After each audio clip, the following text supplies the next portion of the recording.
Does this piece ring any bells? Look familiar? It should do, because I painted it not long ago, wasn't entirely happy with the outcome, and I feel like I've lost my marbles because today I'm going to be painting it white.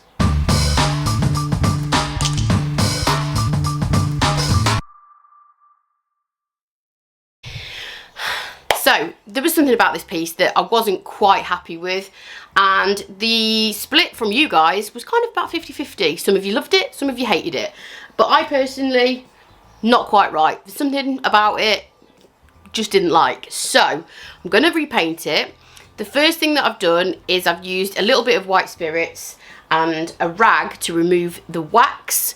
The wax that I use is Best Dang wax, which is a water-based wax and usually fine to paint over the top of. However, I'm going to be using Dixie Belle Silk All-in-One Mineral Paint, which doesn't like wax of any kind. So I've taken that off. I've just given it a very light sand with my electric sander, and I'm going to get straight on to painting it white. So when I said white, I actually meant cream, because this is an off-white, but an expert in neutrals I am not. This is called Endless Shore. It's a really pretty colour. I have used it before.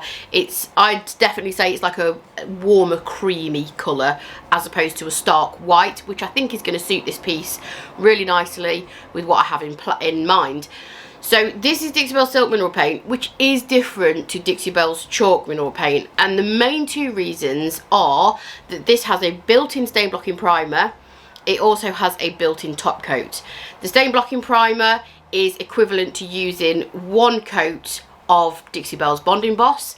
It is compatible with Bond Emboss if you prefer to prime separately. You can absolutely do that. It is compatible. And the main question that I get asked when I use this paint is, do you really not need to top coat? And the answer is no. I've sold hundreds of pieces where I've used silk and it's been absolutely fine. Having said that, there are a few instances where I would recommend using a top coat over the top of this, even though this has a built-in top coat. And they are, if you're using this on something that gets a lot of wear and tear. So, for instance, a tabletop, a dining tabletop, a coffee table, a kitchen. A lot of people use this to repaint their kitchens. I personally would put an extra top coat over the top of this, just because you are susceptible to spilling oily things and grease and things like that in your kitchen. Also, if you're going to be using this somewhere where there's going to be a lot of water splashing around, so if you've got a sink vanity, maybe then. So there's some examples of when I would say to use an extra top coat, or recommend to use a top coat. You still don't have to, by the way. They're just examples of when I would say that it might be a good idea. However, I do know people that have used this paint in those examples that I've just given, and it's been absolutely fine. So it really is very durable. It really does have a built-in top coat. You really don't have to have an extra top coat over the top of it. However, if you want to change the sheen level or to add extra durability, you can. So I hope that helps answer a few questions about silk for you. But as always, if you've got any more questions about any Dixie Belle product, please drop them in the comments below. I've been working with Dixie Belle for quite a few years now, so I do know their products pretty well. As always, I will drop the link for all of the products that I've used in the description below, and they're affiliate links, which means if you click through and purchase from those links, I earn a small commission from each sale. It won't cost you a penny more. Don't worry about that. It just helps me get paid to create content like this. So you'll notice the first thing I'm doing is putting a mist of water down. This is just tap water in a continuous mister bottle. Now, usually you will probably have heard in the past people talking about not using silk and water together, because what can happen is if you put too much water with your silk paint, you dilute it down and then you do not get the benefits that silk offers, which is the built-in top coat and the built-in stain blocking primer. However, it does have a 10% tolerance to water, so I'm using that continuous mister bottle, which offers a very, very fine spray, as opposed to a huge splat of water or watering down the paint. It just puts a very fine mist of water on the surface, because it's incredibly hot in the UK at the moment. We're having a heat wave, so you can use water with silk any more than 10% and you will have to probably put a top coat on, because you're going to start diluting the paint down too much. So I hope that helps. And like I say, these continuous mister bottles are the best to do that with, because they put such a fine spritz of water on the surface, and that way you don't get too much water. So if you remember, the drawer fronts were stained using No Paint Gel Stain, which is an oil-based stain. This is what they look like now. It's a touch too dark for what I have in mind, so I'm going to sand it off using my electric sander. If you haven't got an electric sander, you can take No Paint Gel Stain off using a carbide scraper or chemical stripper. These drawers are solid oak, meaning I can sand away at that wood stain. Obviously a wood stain soaks into the wood grain, so you need to find a way of getting that off. With them being solid, it just gives me the ability to sand them away, and it's not going to cause me any problems.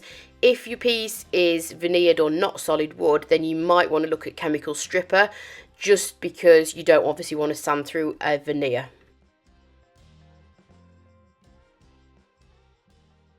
So with the sanded down drawers, I'm going to use the bone inlay stencil on the drawer fronts in the same colour that I've been using for the rest of the piece, and then leave the wood, the bare wood, behind.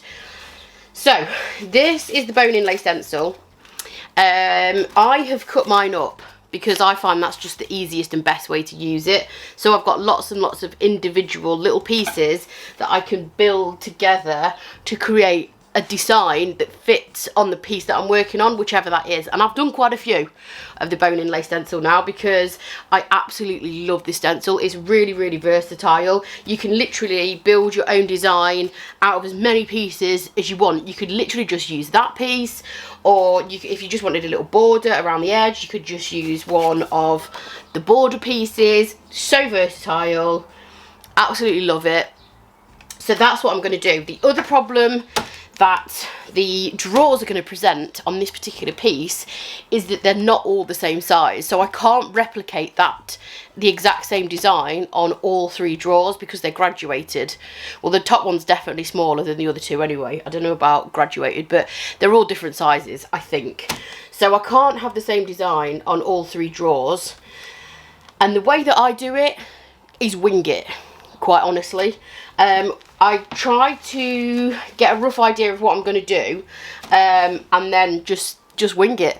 The problem is that I'm going on to raw wood on this, so if I do make a mistake, it's going to be harder to remove the stencil than it would be if I was going onto a painted background, because obviously with a painted background you can just sand your stencil away and go in with your background colour to act as an eraser. I can't do that on this piece. So I do need to be a little bit more careful with my placement. I can't just wing it and then erase areas that don't work. I've got to plan it out a little bit better. One more tip for if you're doing this kind of design and you've got handles to contend with, whatever their shape, you can kind of just place them on where they would sit, just to make sure that that's not going to interfere with any of the pattern work that you're going to put on. So these are the handles. They are kind of like a drop handle, so it's not like it's going to be obscuring too much of the pattern, because you can kind of go underneath it absolutely fine.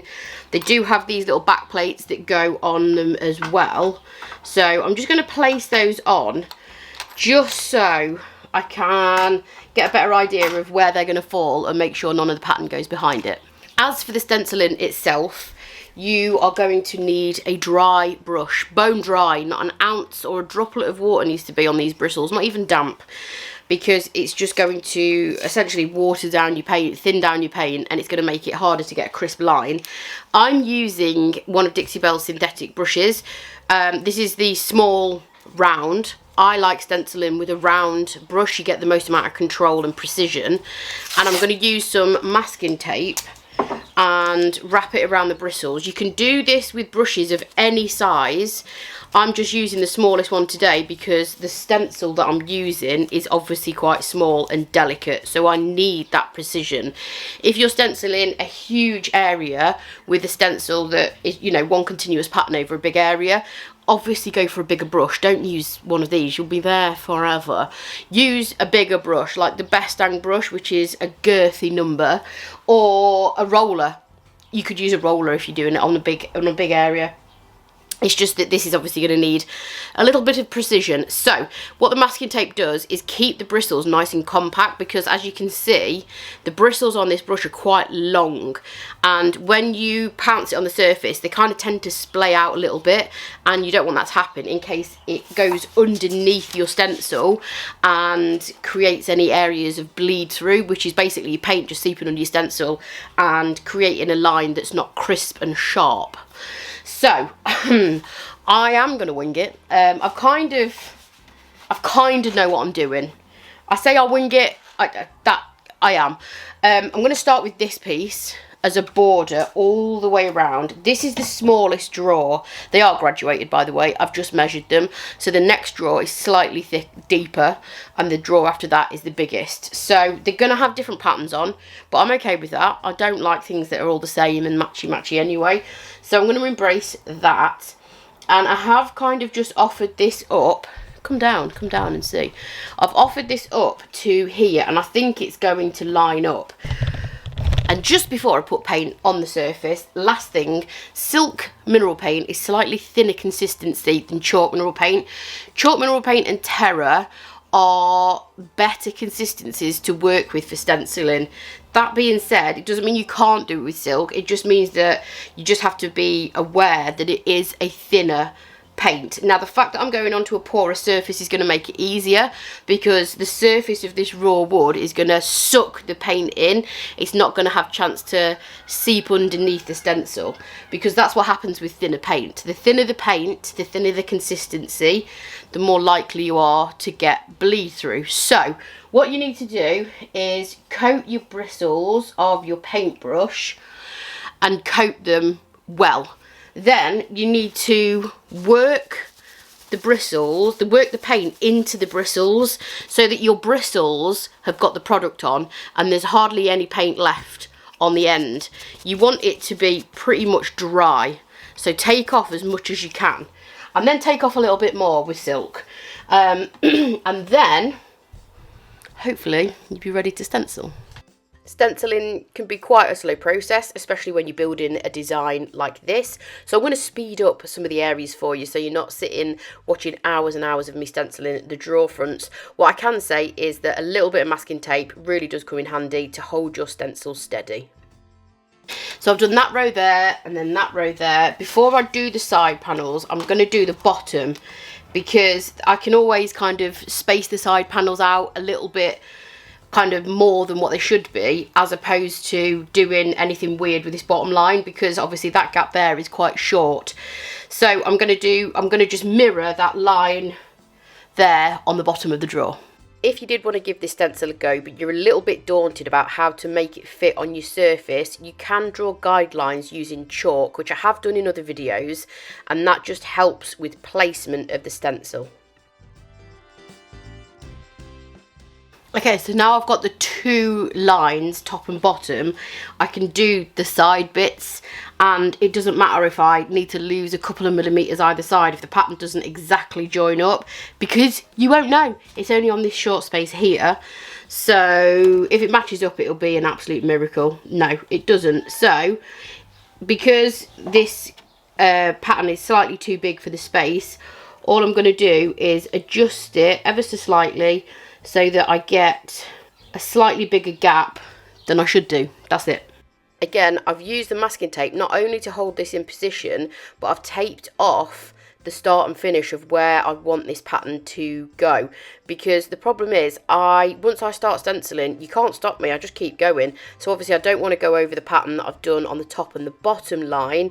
I just want it to sit in that kind of central space. So you can always use a bit of masking tape to tape off the areas where you need your pattern to stop. I've just put the handles back on, or just placed them on. I don't know if I'm going to add any more to this drawer, because there's only a very, very small space in the centre and two spaces either side of the handles that are very, very small. And I don't want to overdo it, I don't want to cramp everything in. You do have to kind of weigh up whether it's going to look good full, packed full of stencil, or whether it's just going to be better to have a little bit of breathing space, because the two other drawers are going to be obviously different. There's going to be a lot to look at. It's not like every single drawer is going to be the same, so I'm going to park this one for now. I may come back to it, I may add something else yet, just not right now. So this is the second drawer. It's slightly deeper.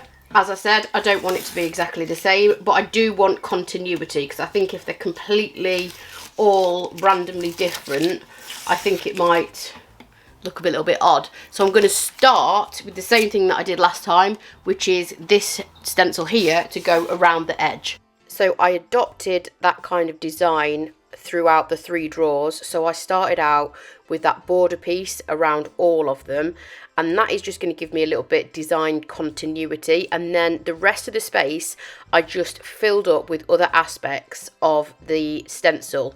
Now, disclaimer that I did use a small part of another stencil. This is it. So the central sections of drawers 1 and 2 are not something from the bone inlay stencil. These are old border stencils that I've had in my collection for years. It just happened that they fit perfectly on this particular design. So that's drawers 1 and 2, just in the very center are parts of an old stencil. So I'm going to use wax, because wax is not going to make this finish too dark.